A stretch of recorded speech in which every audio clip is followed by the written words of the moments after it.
Do do do do do do. Dana yo, Hegassen here, and today I want to talk about Zoro, and I want to raise a concern I have regarding Zoro. Now I know what you're thinking, Hegassen. You cannot say anything bad about Zoro, one of the most beloved characters in One Piece, and rightfully so. He is a fantastic character, so don't worry, this is not a Zoro bashing video. I'm not going to be heavily criticizing him. I'm just bringing up a slight concern that I want to talk about, and most importantly I want to hear your opinions on. This is really what this video is about. It's just a discussion and just sharing some thoughts. So all of the Zoro power scalers out there on Twitter, do not worry, do not cut me into like Zoro cut Pika, which was absolutely epic. Do not onigiri me. Zoro is fine. He is a fantastic character. It's just this one little thing that has me worried, and that thing is more in terms of the overall story and also regarding Zoro's character progression, which so far has been fantastic, but it does make me worry that this one little thing could potentially be holding him back in many ways, and that is the promise that he made to Luffy and Mihawk way back in East Blue, the promise that he will never lose. Because in the last few chapters of the manga, and yes, I will be talking about the manga in this, so spoiler warning for the manga, I'll be talking about stuff that has happened between chapters 1000 and 1003, so if you're anime only, thank you for tuning in. I'll give you a little break, a little pause. Spoiler talk. In the last few chapters, we have seen the Supernova Alliance, including Zoro, taking on the Yonko, Kaido and Big Mom. And the stakes are extremely high, not just for Wano, but they are also fighting for the right as to who can go for the One Piece, who can go and claim the title of the Pirate King. And a lot of the characters in here have made promises that they have to keep. Luffy in particular has got a massive burden. He's made promises to Otama, to Kinemon, to Momonosuke, to the citizens of the minks of Zou and of Fishman Island to get revenge for what the Yonkos have done to them.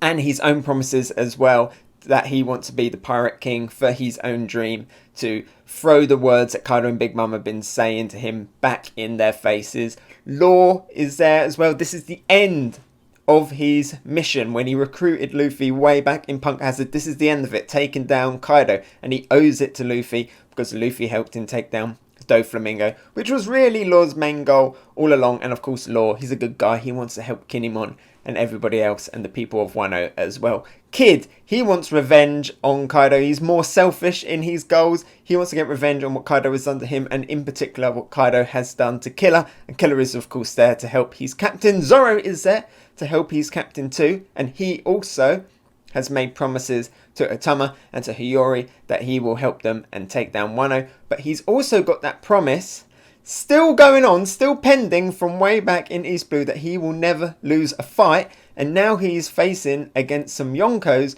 where it looks like, or it would normally look like, the alliance, the Supernova Alliance, the Worst Generation Alliance, could very well actually lose this fight. But my question is, because Zoro's there, and because Zoro has this promise that he's made to Luffy that he will never lose, does that affect the outcome of this fight in any way? And does it negatively affect the result of it, or how the story will develop because of the fact that Zoro said that? In a way, Zoro has kind of given himself plot armor in that he can't lose, because if he loses at any point, he is breaking his promise to Luffy that is so heavily tied to Zoro's dream to be the world's greatest swordsman, because part of that promise as well is that I will never lose until I beat that man being Mihawk, who is the world's greatest swordsman. So Zoro is proving here that, he'll never have such a shameless defeat as he had then. But now he's facing Yonko, and Yonko that have already beaten Kid, that have already beaten Luffy once. So now how does that look if Zoro is then fighting the Yonko and he doesn't lose? At the end of it, if Killer is on the ground, if Law is on the ground, if Kid is on the ground, and Zoro is still standing, or is there going to have to be some plot convenience that takes Zoro out of the fight and moves him away from it? that, you know, he gets distracted and has to go somewhere else so that he can avoid doing, you know, that Katakuri thing of like falling on his back. You know, Katakuri was kind of similar in that, like, he had never lost, he had never fallen on his back, but he never really made that kind of same promise that he did to Luffy. He did to, like, his family and everything, but, you know, he's not like a main character. So what does that mean if at the end Zoro is still standing in a fight versus the Yonko? He's already made Kaido dodge. So how is that going to look if Luffy already has a loss to Kaido?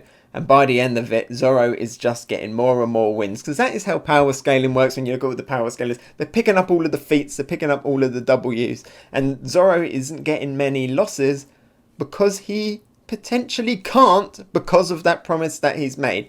And I want to talk about a slightly different character now. I want to talk about Mihawk, who is very heavily tied to this, and how I think his own kind of plot armour is negatively impacting his character, and this is why I worry about how Zoro's plot armour of I will never lose could negatively impact his own story.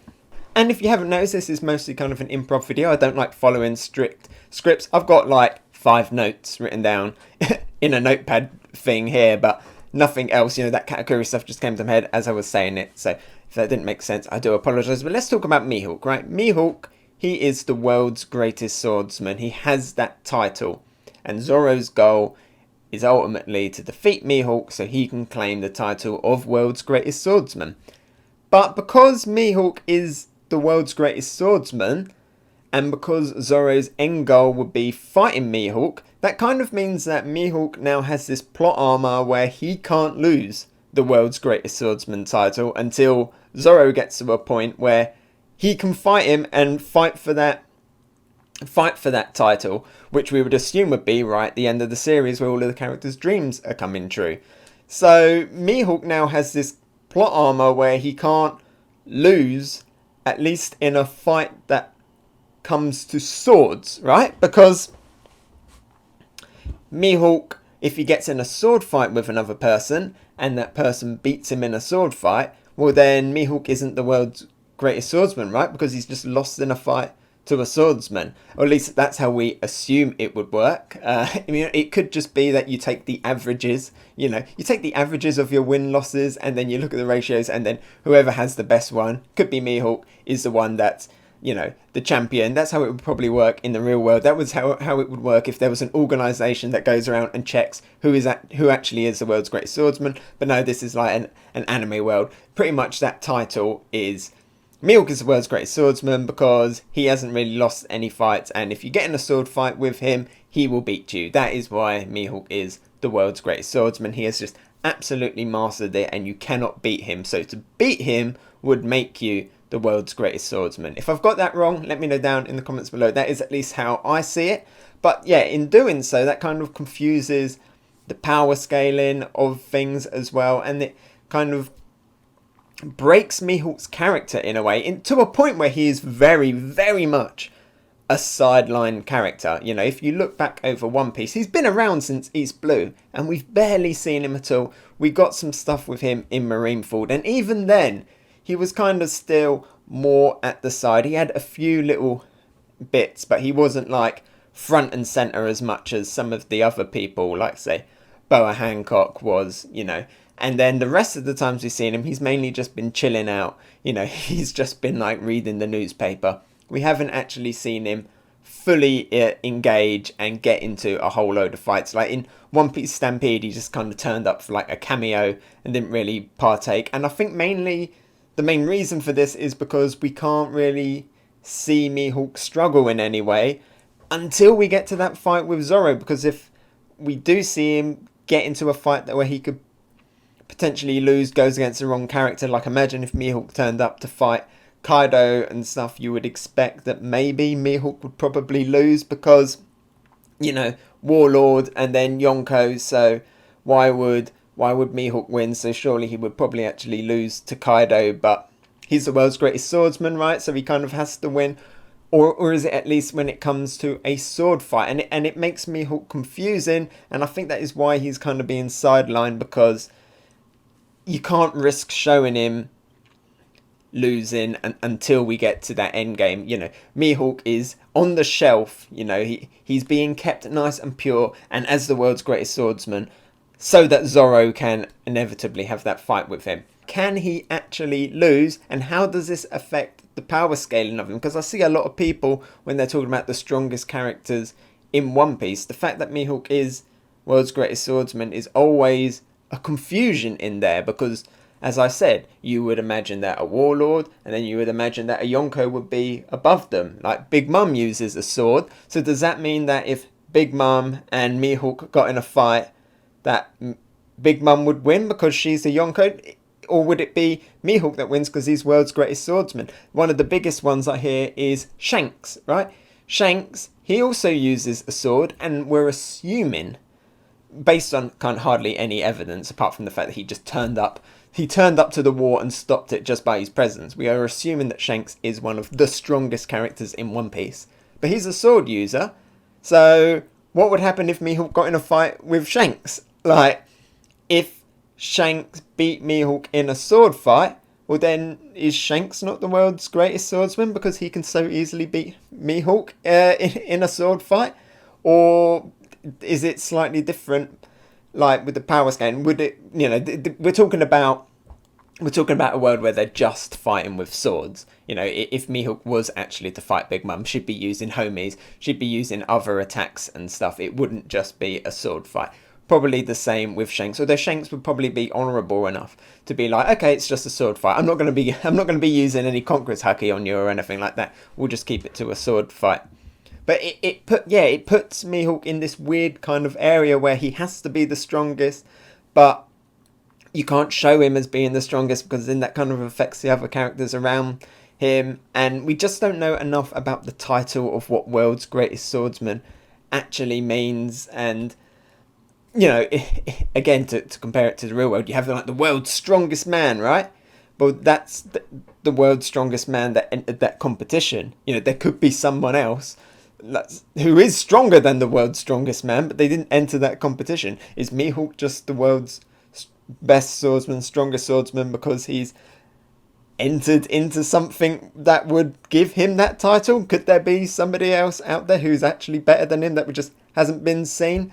Again, that's confusing real world with like anime manga logic. In an anime manga world, if someone is the world's greatest swordsman, you would assume they would just be in the entire world until somebody is actually able to beat him. You wouldn't assume that there would actually be Mihawk is the world's greatest swordsman, but actually Shanks is a better swordsman, but he just won't get in a sword fight with Mihawk. And Big Mom would be a stronger swordswoman, but she wouldn't get in a sword fight with Mihawk. So that's where it kind of confuses Mihawk, and that, for me, even though as cool as Mihawk is, I feel like that is why he's so sidelined, and we don't get as much stuff with Mihawk, because it would just confuse the story and the plot and the powers and Zoro's endgame if we had Mihawk more involved and actually started seeing him struggle and stuff. I'm pretty sure if he got in a fist fight, Mihawk would probably lose to a whole bunch of characters. You know, he's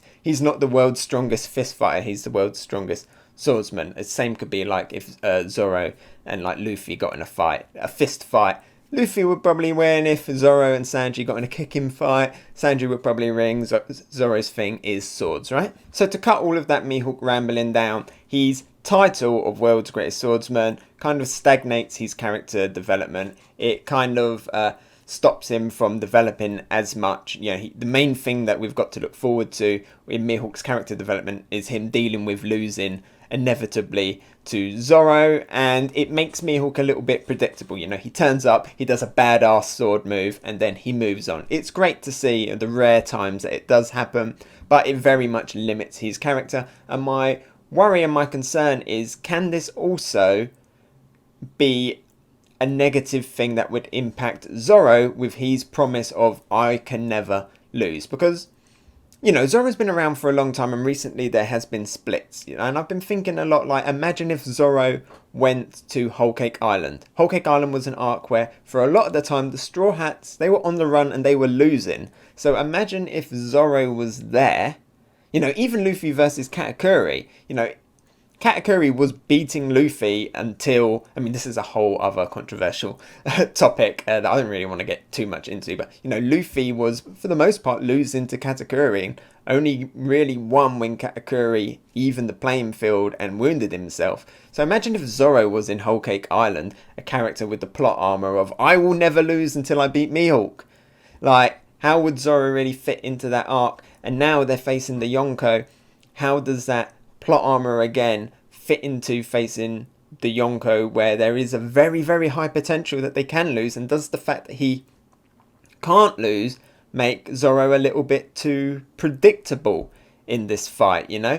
Does Zoro being there have a negative impact on the overall? This is what I wanted to discuss, and this is what I want to hear most. Or is it more of, you know, are there other ways that his character... Oops, I hit the mic, sorry. Are there other ways that his character can development outside of win-loss ratios in this fight, you know? We've seen him struggling with Enma and the Haki in Enma, so could that kind of make a grey area as to why he could lose but not necessarily actually be defeated? Because we have had Zoro have some losses in the past, but they are more grey area things. So we go back to the context of Zoro's, I will never lose until I fight this guy. What does that actually mean? I mentioned that if Zoro got in a fist fight with Luffy, Luffy would probably win. And if he got in a kicking fight with Sanji, Sanji would probably win because they're not Zoro's strengths. Even Usopp, if Zoro got in a slingshot fight with Usopp, Usopp would probably win, right? So can Zoro lose in situations like that? Probably, and I would argue that based on some of the other times we've seen where Zoro has losing, that is perfectly fine, because Zoro's main thing is, what I at least perceive him as really saying is, Luffy, I will never lose in a serious sword fight in my life that determines my dream of becoming world's greatest swordsman, right? Because Zoro has assumingly fought Mihawk when he was training for those 2 years and had a whole bunch of losses during that time, but that was training, not official fights where he's putting his I am world's greatest swordsman on the line. Training and an actual fight is different. You know, official fights, bandana on level fights versus, like, say, Pika and stuff like that. When we look at some of Zoro's losses, you know, he's lost to Kuma twice, you know, the first time in Thriller Bark, but was that kind of really a loss? Because that was a fantastic character moment for Zoro. We saw Zoro take all of the pain of Luffy, and they kind of arranged an agreement, and then Kuma lost. But ultimately, Kuma was going to beat Zoro right there. Easily could have had Zoro KO'd and killed him, but instead they did that epic moment. So in a way, Zoro lost, but he also had that epic moment where he took and he endured all of the pain. He got a win, and I also love is that Sanji was there as well in that moment. Great moment for Zoro and for the Straw Hats. And then the second time, obviously in Shaba only, Kuma sent Zoro flying. They were being chased by Sentomaru and Kizaru and all the Pacifistas. All of the Straw Hats took a massive loss there. But again, slightly grey area. You couldn't really counter Kuma's slap, and Kuma did it for good reasons, not I want to beat you in a fight reasons, which ultimately led Zoro to Mihawk. And again, it wasn't really a fight of I'm going to prove that I'm world's greatest swordsman. He wasn't fighting on that level. It was more kind of fighting for survival, and it was a big group loss. So would you argue as that as I have lost or not? But the biggest one for me, and this was kind of where I've been thinking about this a lot more, is in his fight versus Killer recently in Wano, when Killer was Kamazo the Manslayer. Zoro got stabbed by the sickle, the scythe that Killer was using. Then Zoro managed to use that against Killer and take Killer down, and then Zoro passed out on the ground. We find out that it was because of food poisoning. So the plot had to be altered as to why Zoro would lose, because in that moment Zoro needed to be basically hospitalized and bandaged up so he could bond with Otoko and Hiyori later on. And you know, we get that scene in the cabin where we find out all the stuff about Hiyori and all of that stuff. So Zoro kind of had to lose there, but he won the fight and then passed out for something else that was outside of the fight. So the plot had to you know, it was plot convenience. You know, it was a bit of a coincidence.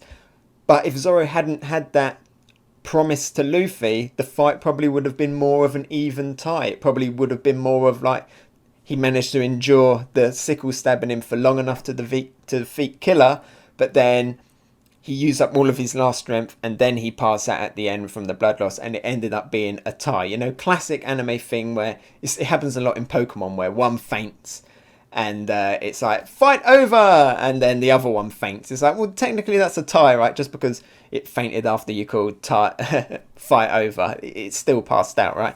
So that one with Killer is a little bit of a grey area, and I think that was more of a, as epic, as amazing as it was, especially in the anime, I think it was more negative in that way, because it would have been a cool development for Zoro to have at least tied in the fight versus Killer. It would have been great for Killer's character. It would have, you know, really taken Killer up a notch. The fact that he stabbed Zoro took him up a notch, but then imagine you could be like, oh, Killer, yeah, he's definitely on equal with Zoro, you know, they're both like the kind of you know, like the sub-captains, the vice-captains of their respective crew. Oh, it would have been great, and then we could have seen them like develop a lot more of a rivalry and stuff, trying to outdo one another, instead of Zoro just being like, aha, I beat you, Killer, but I also ate bad fish, so now I'm going to pass it out.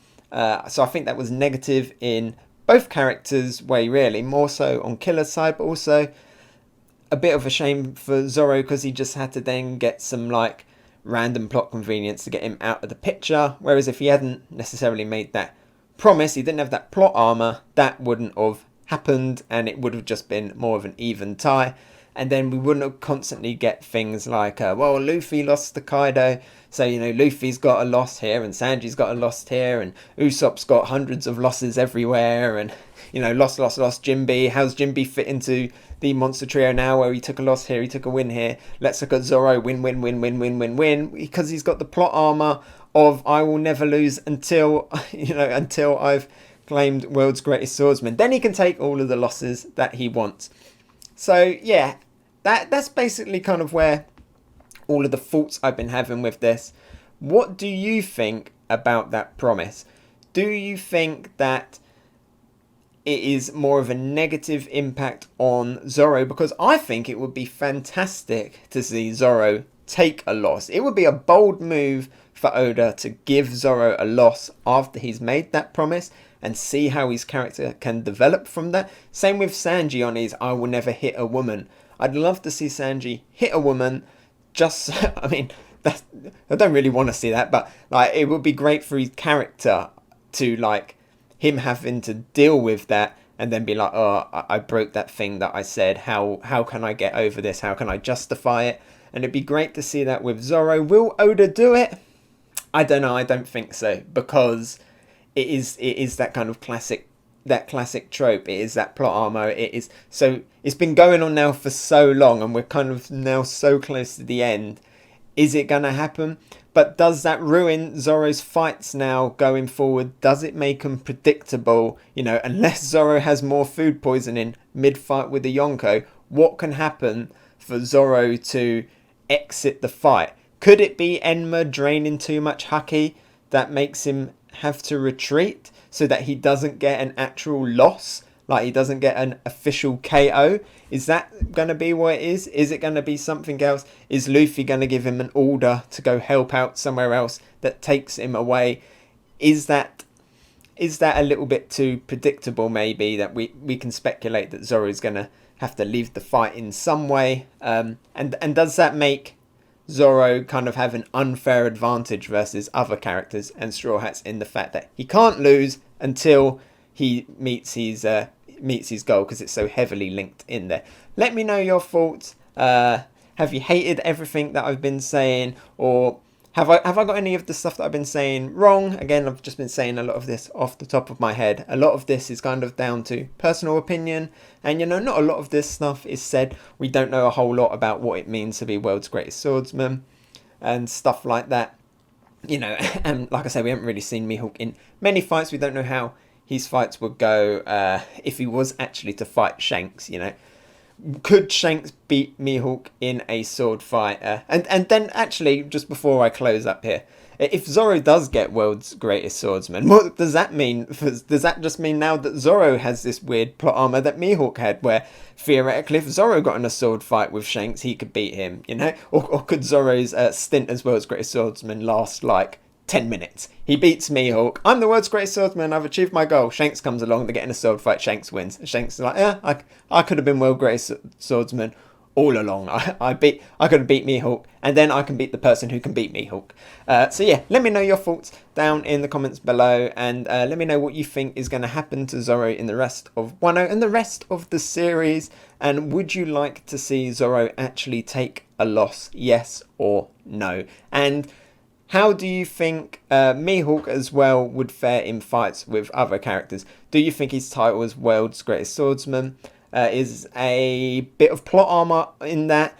And you know, do you think that Mihawk can actually lose a sword fight? I've kind of made this more of a Mihawk video, but it was a little bit of both. They're so heavily connected. Anyway, let me know what you think. I've been rabbiting on now for too long. I have been Hegassen. I cannot wait for the next chapters just to see what happens. Is Zoro going to make the Yonko dodge again? And let's see Luffy make a Yonko dodge as well. Okay, I've been Hegassen. Bye! Hey, so thanks for watching. What did you think? Let me know about it in the comments below. And if you enjoyed my video, maybe give it a like. And if you really liked it, why not subscribe? You can follow me on Twitter, Instagram and Twitch. Oh, and here's a related video you might enjoy, and something more fresh. I've been Hegassen, and I'll talk to you next time. Bye!